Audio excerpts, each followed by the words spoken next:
Hello friends, welcome back to our YouTube channel help for special once again. जैसा कि previous video में हमने discuss किया था कि नेक्स्ट टॉपिक हमारा कम्युनिकेशन होगा, तो आज का टॉपिक हमारा कम्युनिकेशन है। कम्युनिकेशन ऑलवेज बहुत इंपॉर्टेंट रोल प्ले करता है किसी भी इंसान की लाइफ में। कम्युनिकेशन ऑलवेज टू वे हो सकता है और कम्युनिकेशन ऑलवेज ग्रुप में हो सकता है। कम्युनिकेशन एक ऐसा पार्ट है जो कि इंसान को अपनी बात रखने के लिए और दूसरों की बातों को समझने के लिए बहुत इंपॉर्टेंट है। कम्युनिकेशन रिसेप्टिव और एक्सप्रेसिव वे में स्किल्स का होना बहुत इंपॉर्टेंट है।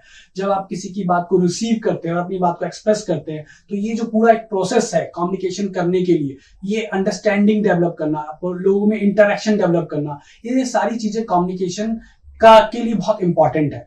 जब हम किसी से कम्युनिकेट कर रहे हैं तो अपने फीलिंग्स, अपने एक्सप्रेशंस, अपने गेस्चर्स, अपने थॉट प्रोसेस को दूसरों तक शेयर कर रहे हैं। और जब हम दूसरों की बातों को सुन रहे हैं, समझ रहे हैं, अंडरस्टैंड कर रहे हैं, तो ये जो इंटरेक्शन हमारे बीच में हो रहा है, इसे कम्युनिकेशन कहते हैं। और यही चैलेंजेस होते हैं, यही एक इंपॉर्टेंट चीज है जो कि हमारे बच्चों में नहीं हो रहा है। किन बच्चों में नहीं हो रहा है? हमारे उन बच्चों में नहीं हो रहा है जैसे कि ऑटिज्म स्पेक्ट्रम डिसऑर्डर में आने वाले डिसऑर्डर्स के साथ आप कह सकते हो। इवन बहुत सारे अदर डिसऑर्डर्स हैं जिसके साथ कम्युनिकेशन की चैलेंजेस होती है। अब इस कम्युनिकेशन के चैलेंजेस को अगर सॉल्व करना है तो इसके लिए आपको क्या करना पड़ेगा? अब आज की वीडियो में हम लोग यही बात करने वाले हैं कि कम्युनिकेशन को पहले समझे, कम्युनिकेशन को पहले अंडरस्टैंड करें कि क्या प्रॉब्लम्स हो सकती है, क्या क्या चैलेंजेस हो सकते हैं, किस कारण से बच्चा कम्युनिकेट नहीं कर पा रहा है, किस कारण से बच्चा बोल नहीं पा रहा है। उसको समझने के लिए आपको कुछ कुछ स्टेजेस समझने पड़ेंगे पहले, देन आप कम्युनिकेशन को समझ सकते हैं कि कम्युनिकेशन कैसे डेवलप होगा। इस वीडियो को अगर आप अंत तक देखेंगे, एंड तक देखेंगे, तो आप समझ पाएंगे कि कम्युनिकेशन का जो चैलेंज हमारे बच्चों में है, ऑटिस्टिक बच्चों में या किसी अदर डिसऑर्डर के बच्चों में जो कम्युनिकेट नहीं कर पा रहे हैं, किसी तरह की स्पीच प्रॉब्लम है, क्यों और किस लिए ऐसा हो रहा है। अगर आपको ये सारी कॉन्सेप्ट प्रॉपर समझ में आता है तो आप एक्यूरेट तरीके से बच्चे के स्पीच डेवलपमेंट पे काम कर सकते हैं, बच्चे की कम्युनिकेशन स्किल्स पे काम कर सकते हैं, बच्चे का कम्युनिकेशन डेवलप कर सकते हैं। बच्चे की कम्युनिकेशन स्किल्स किस चीजों पर डिपेंड करती है? बच्चे का कम्युनिकेशन स्किल्स डिपेंड करता है बच्चे का आईक्यू लेवल क्या है, बच्चे का एज कैसा है, बच्चे का जो डेवलपमेंट हुआ है, एज अप्रोप्रिएट हुआ है या नहीं हुआ है। ये सारी चीजें बहुत मैटर करती है एक बच्चे के स्पीच डेवलपमेंट में और ओवरऑल डेवलपमेंट में। अगर ओवरऑल डेवलपमेंट की बात करें तो ओवरऑल डेवलपमेंट क्या है? ओवरऑल डेवलपमेंट है कि बच्चे का ग्लोबली डेवलप होना, चाहे उसका फिजिकल फॉर्मेशन है, चाहे उसका कम्युनिकेशन फॉर्मेशन है, चाहे उसका ब्रेन डेवलप होने की बात है, चाहे उसकी कॉग्निटिव स्किल्स की बात कर रहे हैं, किसी भी तरह के टॉपिक्स की अगर हम बात करें तो उनका डेवलपमेंट तभी हो पाएगा जब हमारा पूरा एक ग्लोबल डेवलपमेंट हो पा रहा है।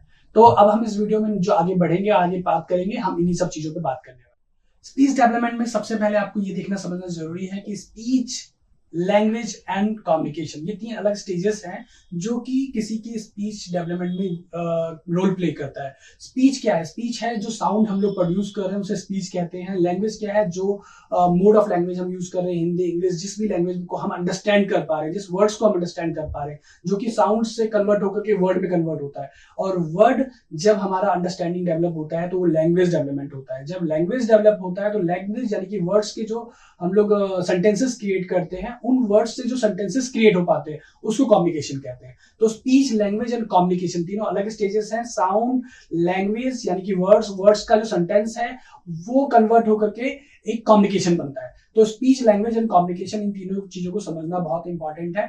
अगर किसी का प्रॉपर साउंड टाइम पे डेवलप हो रहा है तभी वो लैंग्वेज में जाएगा, और जब टाइमली साउंड डेवलप होगा, वर्ड्स लैंग्वेज बनेंगे, देन उसको आप कम्युनिकेशन में लेके जा पाओगे। तो स्पीच, लैंग्वेज एंड कम्युनिकेशन ये इंपॉर्टेंट है। और इसके डेवलप होने के लिए बच्चे का लेवल बहुत जरूरी है। यहाँ पे देखना, हर एक बच्चे का लेवल डिफरेंट होता है। माइल्ड, मॉडरेट, सीवियर, इस तरह की कैटेगरी में बच्चे आ सकते हैं। अगर माइल्ड है तो डिफरेंट तरीके से उसका डेवलपमेंट होगा, मॉडरेट है तो थोड़ा डिफरेंट तरीके से होगा, सीवियर है तो डिफरेंट तरीके से होगा। डिफरेंट तरीके कहने से का मतलब ये है कि उनके लिए आपको डिफरेंट डिफरेंट तरीके के एफर्ट्स करने पड़ेंगे। क्यों? क्योंकि हर बच्चे का अपना एक कंडीशन है, एक अपनी सिचुएशन है। हमने बात किया माइल्ड का, मॉडरेट का, सीवियर का। माइल्ड बच्चा है तो सेटल्ड होगा, मॉडरेट है तो उसके साथ कुछ चैलेंजेस होंगे, बिहेवियर इश्यूज होंगे। सीवियर है तो उसके साथ और डिफरेंट टाइप के चैलेंजेस हो सकते हैं, बहुत ज्यादा रिजिड पैटर्न हो सकता है, हाइपर एक्टिविटी हो सकती है, बिहेवियर्स हो सकती है, बहुत सारे डिफरेंट चैलेंजेस होते हैं। तो अभी हम जो बात करने वाले हैं, हम कौन से ऐसे फैक्टर्स हैं जो हमारे स्पीच डेवलपमेंट में, कम्युनिकेशन डेवलपमेंट में चैलेंजेस पैदा कर रहे हैं, जिसके कारण बच्चा स्पीच नहीं कर पा रहा। कई पेरेंट्स की कंप्लेंट रहती है कि हमारा बच्चा अर्ली एजेस में बात करता था, अपने अर्ली एजेस में साउंड्स प्रोड्यूस करता था, मम्मा पापा साउंड्स प्रोड्यूस करने लगा था, देन अचानक से डाउन हो गया और वो अब बात नहीं कर पा रहा या वो अपनी वर्ड्स नहीं बोल पा रहा। तो यही मैं आपको समझाने की कोशिश करूंगा कंटिन्यूस वीडियो में बने रहिएगा आप लोग, ताकि आप समझ पाओ, एंड तक देखना इस वीडियो को, ताकि आप समझ पाओ कि स्पीच के जो चैलेंजेस हैं क्यों है, किस लिए। अगर आप एक बार इस चीज को अंडरस्टैंड कर लोगे तो आप प्रॉपर स्पीच थेरेपी के थ्रू और प्रॉपर प्लानिंग और प्रॉपर अंडरस्टैंडिंग के साथ बच्चे के स्पीच के चैलेंजेस को समझते हुए उसके लिए प्लान कर सकते हो, और देन आपके बच्चे में रिजल्ट भी आएगा। तो अब हम बात करेंगे क्या फैक्टर्स है जो कि स्पीच को इम्पैक्ट कर रहे हैं। तो अब हम बात करेंगे स्पीच डेवलप होने के लिए स्पीच मैकेनिज्म का जो प्रोसेस है उसके बारे में बात करेंगे। स्पीच मैकेनिज्म के प्रोसेस को सबसे पहले इंपॉर्टेंट है कि आप समझे। स्पीच मैकेनिज्म के प्रोसेस में सबसे पहले जो आता है, ब्रीदिंग आता है, फोनेशन आता है, एलोजिनेशन आता है, आपका आर्टिकुलेशन आता है। ये जो प्रोसेस है, इन 4 प्रोसेस के ही डेवलप होने के बाद आपका स्पीच डेवलप हो पाता है। ब्रीदिंग क्या है? जो कि हम सांस ले रहे हैं, हम जो सांस ले रहे हैं हमारे लंग्स तक जा रहा है, जो प्रोडक्शन प्रॉपर सांस लेने का जो प्रोसेस है, अगर बच्चे के सही तरीके से डेवलप हो पा रहा है, सही तरीके से बच्चा अपना ब्रीदिंग प्रोसेस कर पा रहा है, तो आपका जो ब्रीदिंग प्रोसेस होने के बाद जो साउंड प्रोड्यूस होगा उसे फोनेशन कहते हैं। जब फोनेशन का लेवल भी बच्चा अचीव कर पा रहा है, साउंड प्रोड्यूस कर पा रहा है, और वो साउंड आपके जो आर्टिकुलेटर्स में जा रहे हैं, जो साउंड आपके कैविटी, ओरल कैविटी में जा रहे हैं, और वहां पर जो रिएक्शन डेवलप हो रहा है वो आपका रिजोनेशन होता है। देन उसके बाद जब बच्चे का रिजोनेशन कंप्लीट होता है और आपके आर्टिकुलेटर्स रिएक्ट करते हैं, जैसे कि आर्टिकुलेटर्स क्या है? आर्टिकुलेटर्स आपके हैं टंग, आपके टेप, आपका माउथ, जो ये सारे आर्टिकुलेटर्स मिलकर के जब प्रॉपर डेवलप होते हैं तो साउंड प्रोड्यूस करते हैं। उस साउंड को जब प्रोड्यूस करने के बाद जब वो वर्ड में कन्वर्ट होता है, और वर्ड आपका फ्रेजेस में कन्वर्ट होता है, फ्रेजेस आपके कन्वर्सेशन में कन्वर्ट होते हैं, तो आपका ये पूरा प्रोसेस कंप्लीट होकर के कम्युनिकेशन बनता है। तो ये प्रोसेस को समझना बहुत जरूरी है। अगर ये प्रोसेस आपका कंप्लीट है तो बच्चा सही तरीके से कर सकता है। अब यहाँ पे अगर कहीं कोई एरर है, किसी तरह का कोई चैलेंज है, तो बच्चे की कन्वर्सेशन कंप्लीट नहीं होगी। बच्चे का कन्वर्सेशन कंप्लीट नहीं होगा तो कम्युनिकेशन डेवलप नहीं हो पाएगा। तो ये चीज बहुत जरूरी है कि हम इस चीज को समझे कि कहाँ बच्चा चैलेंज फेस कर रहा है, कहाँ बच्चे को प्रॉब्लम क्रिएट हो रही है, बच्चे को कहाँ किस तरीके से दिक्कत आ रही है। ये जो ब्रीदिंग मैकेनिज्म है ये बहुत इंपॉर्टेंट रोल प्ले करता है बच्चे के स्पीच डेवलपमेंट पे। अगर बच्चे के स्पीच डेवलपमेंट में इस ब्रीदिंग मैकेनिज्म में कहीं कोई चैलेंज है, एरर है, कोई दिक्कत है, तो दिक्कत आ सकती है। अब यहाँ पे एक चीज और इंपॉर्टेंट है समझना कि बच्चे का जो ब्रेन और बच्चे के जो सेंसेस हैं वो प्रॉपर डेवलप है या नहीं है। अगर ब्रेन और बच्चे के सेंसेस प्रॉपर कनेक्टेड नहीं है एनवायरनमेंट के साथ, या जब हम किसी से बात कर रहे हैं और हम वहां पे कनेक्टेड नहीं है, हम प्रॉपर आपस में इन्वॉल्व नहीं है, मैं आपकी तरफ इंटरेक्ट नहीं, आपकी तरफ इन्वॉल्वमेंट नहीं दिखा रहा हूँ, आपसे इंटरेक्ट नहीं कर पा रहा हूँ, तो इट मीन्स कि मैं रिसीव नहीं कर पा रहा, मेरा मेमोरी प्रॉपर कंट्रोल नहीं है, मेरे सेंसेस जो हमें वर्क करना चाहिए एक कम्युनिकेशन स्पीच डेवलप करने के लिए वो नहीं कर पाएगा। तो यहाँ पे आपको ये जरूरी है कि आप स्पीच मैकेनिज्म को समझो। देन आप अगर स्पीच मैकेनिज्म में बिल्कुल सही है, बच्चा कोई चैलेंजेस नहीं है, सारे डेवलपमेंट प्रॉपर तरीके से हैं, तो फिर आपको बच्चे के ब्रेन और बच्चे के सेंसेस को समझने की जरूरत है। अगर बच्चे के ब्रेन और सेंसेस में भी कोई दिक्कत नहीं है तो फिर हम आगे बच्चे के जो जैसे ऑटिज्म है तो ऑटिज्म की जो फीचर्स होते हैं हम उनको समझने की कोशिश करेंगे कि क्या ऑटिज्म के फीचर्स आपको चैलेंजेस फेस कर रहे हैं, क्या चैलेंजेस डेवलप कर रहे हैं कम्युनिकेशन डेवलप करने में। और ये जरूर ध्यान दीजिएगा, जैसे मैंने आपसे बात करी है आर्टिकुलेशन की, आर्टिकुलेशन में चैलेंजेस ज्यादातर केसेस में देखने को मिलते हैं, तो उसकी ट्रीटमेंट के लिए बहुत सारे एक्सरसाइजेस होते हैं, मसाज थेरेपीज होती हैं। उसके लिए आप हमारी प्रीवियस वीडियो जाकर के चेक कर सकते हैं, इवन लिंक आई बटन में मैं आपको प्रोवाइड कर दूंगा, आप उस पर क्लिक करके भी प्रीवियस वीडियोस में बहुत सारे टंग एक्सरसाइजेस हैं, आर्टिकुलेटर्स के लिए जो एक्सरसाइजेस, आर्टिकुलेशन कैसे डेवलप होगी, इससे रिलेटेड वीडियोज हैं जो कि आप देख करके समझ सकते हो। प्लीज इस चीज को समझने की कोशिश करें कि हर चीज का अपना एक रोल है और उसके कारण स्पीच डेवलप होगा, कम्युनिकेशन डेवलप होगा। ठीक है, अब मैं आपको फैक्टर्स बताता हूँ, फीचर्स बताता हूँ जिसके कारण स्पीच में चैलेंजेस आ सकता है। मेन फीचर्स जो हम बात कर रहे हैं, मेन फीचर्स जब किसी डिसऑर्डर में किसी तरह के फीचर्स है, जब किसी को किसी तरह के डिसऑर्डर चैलेंज, डेवलपमेंटल चैलेंजेस है, जैसे कि हमने बताया आपको कि ऑटिज्म हो सकता है, ऑटिज्म के अलावा कुछ अदर डिसऑर्डर्स हो सकते हैं, तो उनके कुछ मेन फीचर्स होते हैं, उसके कुछ कंडीशंस होते हैं, उनको भी समझना और जानना जरूरी है। वो मेन फीचर्स क्या क्या हो सकते हैं, जैसे कि फर्स्ट फीचर हो सकता है आपका अटेंशन डेफिशिएंसी की प्रॉब्लम हो सकती है, अटेंशन की प्रॉब्लम हो सकती है, सेकंड हाइपर एक्टिविटी की प्रॉब्लम हो सकती है, third lack of socialisation skills की प्रॉब्लम हो सकती है, फोर्थ आपका इमेजिनेशन स्किल्स की प्रॉब्लम हो सकती है, फिफ्थ आपका प्रोसेसिंग डिसऑर्डर की प्रॉब्लम हो सकती है, सिक्स्थ आपका बिहेवियर की प्रॉब्लम हो सकती है बच्चे के साथ, सेवंथ आपका सेंसरी प्रोसेसिंग में प्रॉब्लम हो सकती है, उसके बाद आपका एट्थ रिपीटेटिवनेस की प्रॉब्लम हो सकती है बच्चे के अंदर, और नाइन्थ आपका स्पेसिफिक पैटर्न इंटरेस्ट की प्रॉब्लम हो सकती है। तो जिन मेन फीचर्स के 9 पॉइंट्स मैंने आपको बताए हैं, इन मेन फीचर्स से बच्चे के कम्युनिकेशन स्किल्स में इफेक्ट पड़ता है। सबसे पहले जो हमने बताया आपको अटेंशन की प्रॉब्लम। अटेंशन की प्रॉब्लम में क्या होता है? अटेंशन की प्रॉब्लम में कोई भी इंसान जब पर्टिकुलर टास्क में, पर्टिकुलर इन्वायरमेंट में कनेक्टेड नहीं है, उस पर्टिकुलर टाइम में कोई बात कर रहा है, कोई इंटरेक्ट करने की कोशिश कर रहा है, और मैं अगर आपकी बात को रिसीव नहीं कर पा रहा हूँ, आपके साथ मेरा अटेंशन स्पैन बहुत शॉर्ट टर्म के लिए, मैं फोकस ही नहीं क्रिएट कर पा रहा हूँ, तो डेफिनेटली मेरा स्पीच और कम्युनिकेशन इफेक्टेड होगा। मैं प्रॉपर रिजल्ट नहीं दे पाऊंगा। जब मैं रिसीव नहीं करूंगा तो मैं एक्सप्रेस नहीं कर पाऊंगा। और जब रिसीव करने की जो चैलेंजेस बच्चों के अंदर होते हैं, जब कभी हम ऑटिज्म की बात करते हैं या ऑटिज्म से रिलेटेड अदर डिसऑर्डर्स की बात करते हैं, जहां पे डेवलपमेंटल चैलेंजेस होते हैं, जहां पे बच्चे को अटेंशन की प्रॉब्लम होती है, तो वहां पर कम्युनिकेशन के चांसेस ज्यादातर होते हैं कि वो इम्पैक्ट होंगे, वो प्रॉपर डेवलप नहीं हो पाएंगे। तो इस चीज के लिए सबसे इंपॉर्टेंट है कि बच्चे का अटेंशन स्किल कितना कैसा है, अटेंशन स्पैन कितने टाइम के लिए है, कितना पर्टिकुलर उस टाइम पे उस पर्टिकुलर पोजीशन पे वो फोकस कर पा रहा है, तब वो प्रॉपर कम्युनिकेशन स्किल्स को भी डेवलप कर पाएगा। ठीक है। सेकंड जो हमारा टॉपिक है, हाइपर एक्टिविटी। हाइपर एक्टिविटी में क्या होता है कि जैसे कि अगर कोई इंसान बहुत ज्यादा कोई बच्चा या कोई इंसान बहुत ज्यादा एक्टिव है और अपने सेंसेस पे कंट्रोल नहीं है उसका, तुरंत यहाँ है, तुरंत कहीं और है, तुरंत किसी और एक्टिविटी में है, तुरंत किसी और एक्टिविटी में है, तो वो उस अपनी बेचैनी के कारण, अपनी सेंसेस की परेशानी के कारण उस किसी भी टास्क में, किसी भी बातचीत में, किसी भी कन्वर्सेशन में इन्वॉल्व नहीं हो पाएगा, और उसके कारण उसकी कम्युनिकेशन स्किल्स भी इंपैक्ट होंगी, वो इंप्रूव नहीं हो पाएंगी। थर्ड बात कर रहे हैं लैक ऑफ सोशलाइजेशन की। अब मैं जब बात कर रहा हूँ ऑटिज्म की और कुछ अदर डिसऑर्डर्स की, तो अगर ऑटिज्म स्पेक्ट्रम डिसऑर्डर की बात करें तो यहाँ पे कहते हैं कि सोशल स्किल्स इंपैक्टेड होते हैं, सोशलाइजेशन स्किल्स बच्चों में नहीं होता है, बच्चे सोशली इंटरेक्ट करना में इंटरेस्टेड नहीं होते, वो लोगों के साथ इन्वॉल्व नहीं होते, किसी तरह की कनेक्टिविटी डेवलप करने में उनको कंफर्टेबल फील नहीं होता। जब हम कंफर्टेबल फील नहीं करेंगे, हमारे सोशल स्किल्स अच्छे नहीं होंगे, हम सोशलाइज नहीं होंगे किसी के साथ, और हमें इंटरेक्शन करने में अच्छा ही लगेगा, तो डेफिनेटली हमारा जो कम्युनिकेशन लेवल है वो डे बाई डे डाउन होता चला जाएगा। और जब हमारा कम्युनिकेशन लेवल डाउन होगा, क्योंकि देखिए एक अच्छा इंटरेक्शन ही कम्युनिकेशन को इम्प्रूव करता है।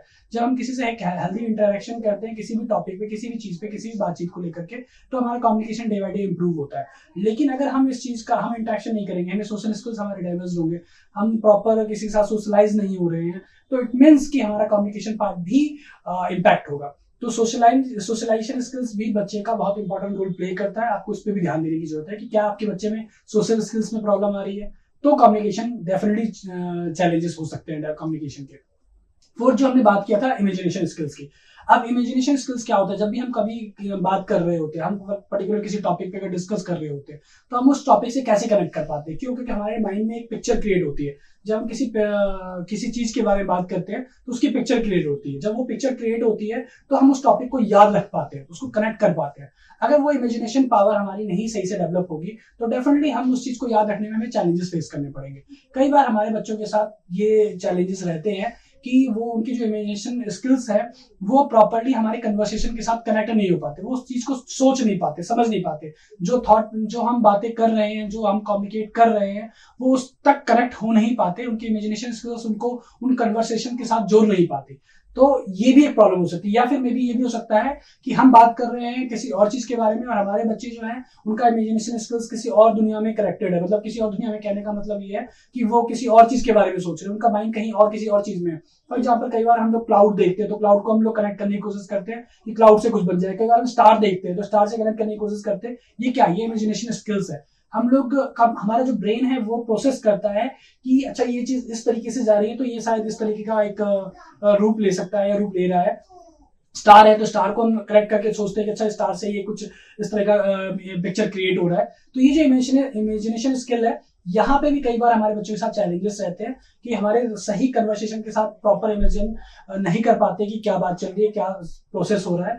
तो वो भी उसके कारण भी कम्युनिकेशन स्किल्स में प्रॉब्लम आती है। इवन उनका माइंड कहीं और जा रहा होता है, बात कहीं और जा रही होती है, तो भी कम्युनिकेशन स्किल्स में चैलेंजेस आते हैं। अब जो हमारा फिफ्थ पॉइंट है प्रोसेसिंग डिसऑर्डर। प्रोसेसिंग डिसऑर्डर का मतलब ये है कि जब हम किसी चीज को बात कर रहे हैं, किसी चीज पे हम लोग डिस्कशन कर रहे हैं, तो हमारा इंपॉर्टेंट ये है कि हम उस पर्टिकुलर टाइम में उस चीज को कैसे प्रोसेस कर रहे हैं। क्या हम उस चीज को ले पा रहे हैं? क्या हम उस चीज को प्रॉपर अपनी बात को दे पा रहे हैं? अगर हमारे इस पर्टिकुलर सिचुएशन में प्रोसेसिंग में प्रॉब्लम आ रही है, हम उस चीज को अंडरस्टैंड नहीं कर पा रहे, हम किसी सामने वाले की लैंग्वेज को अंडरस्टैंड नहीं कर पा रहे, जैसे कि फॉर एग्जांपल मैं बात करूं कि हम चैलेंज फेस करते हैं कई बार जब हम किसी अदर लैंग्वेज के पर्सन के साथ बात करते हैं। फॉर एग्जांपल मैं हिंदी बोलता हूँ या फिर मैं इंग्लिश बोलता हूँ और मेरे को अगर किसी उर्दू वाले बंदे से बात करनी है या फिर मुझे बंगाली वाले बंदे से बात करनी है या फिर मुझे किसी मलयाली लैंग्वेज वाले बंदे से बात करनी है, तो डेफिनेटली वहां पर लैंग्वेज की प्रॉब्लम आएगी। जब लैंग्वेज की प्रॉब्लम आएगी तो एक कनेक्टिविटी ब्रेक होगा। जब कनेक्टिविटी ब्रेक होगा तो डेफिनेटली हमारा प्रोसेस करने का जो तरीका है, ब्रेन थोड़ा स्लो प्रोसेस करेगा। तो ये भी एक चैलेंज हो सकता है। कई बार हमारे बच्चों की जो प्रोसेसिंग होती है, क्योंकि आपको उसी तरीके से सोचना है कि हमारा बच्चा जो है उसको लैंग्वेज नहीं पता, उसको कम्युनिकेशन नहीं पता, उसके सोशल स्किल्स इंपैक्टेड है, उसके अटेंशन की प्रॉब्लम है, तो वो इन सभी चैलेंजेस के कारण प्रॉपर कम्युनिकेशन जो आपस में जो कम्युनिकेशन चल रही है, जो बातचीत चल रही है टू वे या ग्रुप में, उसको प्रॉपर प्रोसेस नहीं कर पा रहा है। वो उस प्रोसेसिंग डिसऑर्डर के कारण वो उस चीज को समझ नहीं पा रहा, अंडरस्टैंड नहीं कर पा रहा और आपको एक्सप्रेस नहीं कर पा रहा। तो एक कारण ये भी हो सकता है। सिक्स जो हमारा रीजन होता है बिहेवियर। कई बच्चों में बिहेवियर प्रॉब्लम होते हैं और बिहेवियर प्रॉब्लम कई तरह के हो सकते हैं। बच्चा बिहेवियर कब करता है, जैसे कि मैं प्रीवियस वीडियो में डिस्कस कर चुका हूँ, बिहेवियर तब होता है जब किसी पर्टिकुलर चीज में बच्चे का इंटरेस्ट नहीं है और वो इस चीज में को करना नहीं चाह रहा है, तो डेफिनेटली वहां पर किसी ना किसी तरह का बिहेवियर डेवलप होगा। अगर बिहेवियर डेवलप होगा तो डेफिनेटली कम्युनिकेशन भी इम्पैक्ट होगा। तो आपको बिहेवियर को भी समझना जरूरी है कि बच्चे के इंटरेस्ट के अकॉर्डिंग अगर हम चीजें प्लान करते हुए चलेंगे तो उस पर्टिकुलर टाइम में उस बच्चे का बिहेवियर नहीं होगा, और बिहेवियर नहीं होगा तो आप उसकी कम्युनिकेशन के पार्ट पे काम कर सकते हो। अगर बिहेवियर चैलेंजेस है बच्चे के साथ तो डेफिनेटली आप कम्युनिकेशन में चैलेंजेस आएंगे, तो ये भी चीज समझना जरूरी है। 7th पॉइंट जो है हमारी सेंसरी जो हमारी है, हमारा रोल प्ले करती है एनवायरमेंट के साथ कनेक्ट होने में या किसी पर्टिकुलर सिचुएशन में कनेक्ट होने में। सेंसरी हाइपर या हाइपो दो तरह की कंडीशन हो सकती है। किसी चीज को बहुत स्लो चल रहा है और बहुत तेज सुनना, या किसी चीज कोई टच बहुत हल्का है उसे बहुत तेज फील करना, या कोई टच बहुत हार्ड है उसे फील ना कर पाना, या कोई चीज बहुत हार्ड है और उसको बिल्कुल भी रियलाइज ना कर पाना। ये हमारे सेंसेस हमारे इस प्रोसेस को डेवलप करते हैं। हमारे सेंसेस अगर एनवायरनमेंट से कनेक्टेड नहीं है या चीजों से कनेक्टेड नहीं हो पा रहे हैं तो इट मीन्स कि फॉर एग्जांपल मैं अगर कुछ बोल रहा हूँ, मेरा साउंड आपको बहुत ज्यादा तेज लग रहा है, तो ये भी अगर मैं बहुत नॉर्मल बोल रहा हूँ बट आपको तेज लग रहा है तो शायद मे बी ये भी एक सेंसेस की प्रॉब्लम हो सकती है। या फिर मैं एक बहुत तेज बोल रहा हूँ और आपको सुनाई नहीं दे रहा, तो इट मीन्स कि यहाँ पे भी चैलेंजेस हो सकता है। तो ये समझने की जरूरत है कि क्या बच्चा हमारा जो किसी डेवलपमेंटल चैलेंज के साथ है उसमें किसी तरह की कोई सेंसरी चैलेंजेस है। अगर सेंसरी चैलेंजेस है तो डेफिनेटली उसका इम्पैक्ट कम्युनिकेशन पे भी पड़ेगा। तो इन चीजों को आप अगर समझते हैं, सही तरीके से कनेक्ट कर पाते हैं, तो बच्चे के लिए प्लानिंग करना कम्युनिकेशन के लिए आसान है। एक पॉइंट हमारा रिपीटेटिवनेस। इसमें क्या होता है कि बच्चा किसी पर्टिकुलर पैटर्न लैंग्वेज को लर्न कर लेता है और उसी चीज को फॉलो करता है। फॉर एग्जांपल बच्चे ने किसी तरह के पैटर्न को रिसीव किया कि मैं इस तरीके से, इस वर्ड से, इस सेंटेंस से चीज को डिमांड करूंगा, तो वही पर्टिकुलर सेंटेंस और पर्टिकुलर वर्ड ऑलवेज वो यूज करता है। उसका जो कम्युनिकेशन का जो वे होता है बहुत नैरो हो जाता है, बहुत ब्रॉड नहीं हो पाता। कई बार हम एक ही चीज को बोलने के लिए शायद 4 तरीके के वे को यूज कर सकते हैं, लेकिन जब हमारे स्पेशल बच्चों की बात करते हैं या किसी डिसऑर्डर की बात करते हैं या डेवलपमेंटल चैलेंजेस की बात करते हैं, तो उस सिचुएशन में क्या होता है कि बच्चा एक पर्टिकुलर चीज में की पैटर्न को लर्न कर लेता है और उसी तरीके की पैटर्न को फॉलो करता है और वो इस चीज को अंडरस्टैंड नहीं कर पाता कि हम और भी अदर वे से डिस्कस अपनी चीजों को डिस्क्राइब कर सकते हैं या कम्युनिकेट कर सकते हैं। तो ये एक चैलेंज यहाँ पे ये भी होता है, इसको भी आपको देखना समझना जरूरी है।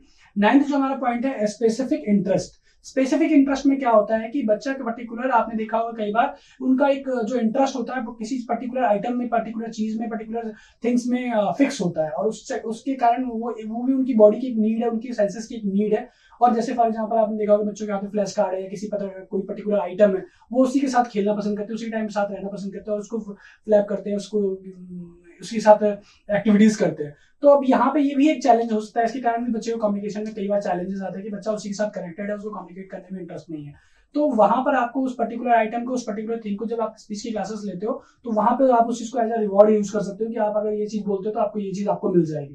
तो ये 9 पॉइंट्स जो मैंने आपके साथ डिस्कस किए, 9 पॉइंट्स को समझना जरूरी है कि ये एक मेन फीचर है जिसके कारण बच्चों के कम्युनिकेशन स्किल्स इंपैक्ट होते हैं।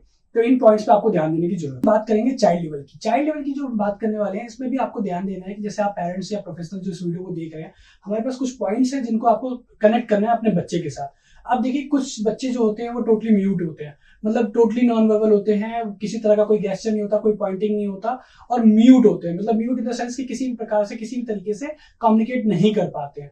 तो उन बच्चों के जो इस तरीके की कैटेगरी के बच्चे होते हैं उनको भी समझना जरूरी है। कुछ बच्चे जो होते हैं, सेकंड में आपको बताने जा रहा हूँ, कुछ बच्चे ऐसे होते हैं जो कि नॉन वर्बल कम्युनिकेशन सिस्टम को यूज करते हैं। नॉन वर्बल कम्युनिकेशन सिस्टम का मतलब ये है कि किसी तरीके की पॉइंटिंग वे से अपनी डिमांड, अपनी रिक्वायरमेंट को कम्युनिकेट करते हैं, या गेस्चर से कम्युनिकेट करते हैं, या फिर किसी तरह के अपने तरीके का एक लैंग्वेज, अपने तरीके का वे डेवलप करते हैं, जो या साउंड डेवलप करते हैं जिससे कि वो किसी को अपनी बात रख सके। तो नॉन वर्बल कम्युनिकेशन सिस्टम का मतलब ये होता है। थर्ड, कुछ बच्चे इस तरीके के होते हैं जो कि साउंड्स प्रोड्यूस करते हैं। वो different type of sounds produce करते हैं अपनी बात को कम्युनिकेट करने के लिए, और वो किसी तरीके से कोशिश करते हैं कि वो अपनी बात रख सके, एक्सप्रेस कर सके और अपनी डिमांड, अपनी नीड को फुलफिल कर सके। फोर्थ एक कैटेगरी होती है इकोलेलिया की। इकोलेलिया होती है जिसमें कि दो तरह की कैटेगरी आती है, एक होता है इमीडिएट और एक होता है डिलेड। इमीडिएट इकोलेलिया में क्या होता है कि कई बार जब आप कोई चीज बच्चे के साथ बात कर रहे हो तो बच्चा सेम उसी टाइम उस चीज को रिपीट कर देता है। फॉर एग्जांपल, आपने जैसे बोला तुम्हारा नाम क्या है, तो बच्चा तुरंत उसी टाइम बोलेगा तुम्हारा नाम क्या है। और सेकंड इकोलेलिया में क्या होता है, जैसे कि डिलेड इकोलेलिया में क्या होता है कि जैसे फॉर एग्जांपल आपने अभी बच्चे से बात पूछा है कि तुम्हारा नाम क्या है, बट वो उस टाइम रिपीट नहीं कर रहा, उस टाइम रिप्लाई नहीं दे रहा, बट कुछ टाइम के बाद, अगले दिन या नेक्स्ट डे या एक हफ्ते बाद, 15 दिन बाद, वो ये वर्ड यूज कर रहा है, तुम्हारा नाम क्या है, तुम्हारा नाम क्या है। तो वो एक रिलेवेंट सिचुएशन हो गई है, वहां उसकी कोई कनेक्टिविटी नहीं है, बट वो शायद किसी तरीके से कम्युनिकेट करने की कोशिश कर रहा है। तो एक ये भी वे हो सकता है, बच्चे का लेवल ये भी हो सकता है। फिफ्थ क्या होता है कि फर्स्ट में बच्चा किसी वर्ड के थ्रू कम्युनिकेट करने की कोशिश करता है। वो वर्ड वन वर्ड हो सकता है और वो अपने नीड बेस्ड कम्युनिकेशन पे भी कर सकता है। वन वर्ड में अपनी चीजों को, रिक्वायरमेंट को फुलफिल करने की कोशिश कर रहा होगा, दे दो, चाहिए, समथिंग इस तरीके की वर्ड्स को यूज करता है। तो ये भी एक लेवल है बच्चे का, जो कि आपने देखा होगा, नोटिस किया होगा अपने बच्चों के साथ। ठीक है, उसके बाद हमारा जो नेक्स्ट आता है वो है टू वर्ड कम्युनिकेशन। कई बच्चे टू वर्ड कम्युनिकेशन भी करने की कोशिश करते हैं। टू वर्ड कम्युनिकेशन में क्या होता है कि जाना है, चाहिए, खाना है, मुझे चाहिए, इस तरीके की टू वर्ड कम्युनिकेशन भी कई बच्चे करते हैं। तो इसको भी आपको समझने की कोशिश करना पड़ेगा कि क्या पता आपके बच्चे का ये इस तरीके का लेवल हो। तो टू वर्ड कम्युनिकेशन भी इंपॉर्टेंट है यहाँ पे।